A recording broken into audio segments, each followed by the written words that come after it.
কোয়েল পাখির জন্য প্যারাবাইট কেন ব্যবহার করা হয়? প্যারাবাইট ওষুধটি প্রধানত কৃমি এবং অন্যান্য পরজীবী সংক্রমণের বিরুদ্ধে কার্যকর। পাখিদের শরীরে কৃমি বা অন্যান্য পরজীবী সংক্রমণ হলে এটি ব্যবহার করা হয়।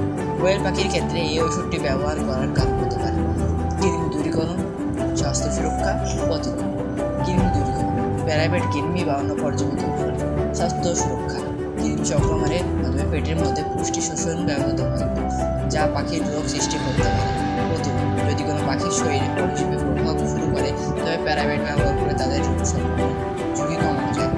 ব্যবহার, প্যারাবাইট সঠিক ডোজ ব্যবহার করা উচিত এবং চিকিৎসক পরামর্শ অনুযায়ী ব্যবহার করা উচিত। সতর্কতা, অযথা পরিমাণে প্যারাবাইট ব্যবহার করলে পাখি স্বাস্থ্যের ক্ষতি হতে পারে। চিকিৎসকের পরামর্শ ছাড়া এই ওষুধটি ব্যবহার করা উচিত না। যদি আপনাদের পাখির ডিম অযথা অনেক কমে যায় এবং পাখির স্বাস্থ্য অনেক কমতে থাকে, তখন আমরা এটি ব্যবহার করতে পারি। এটি ব্যবহার করার ফলে পাখির ডিমের পার্সেন্টেজ বৃদ্ধি পাবে এবং ডিমের প্রোডাকশন বৃদ্ধি পাবে।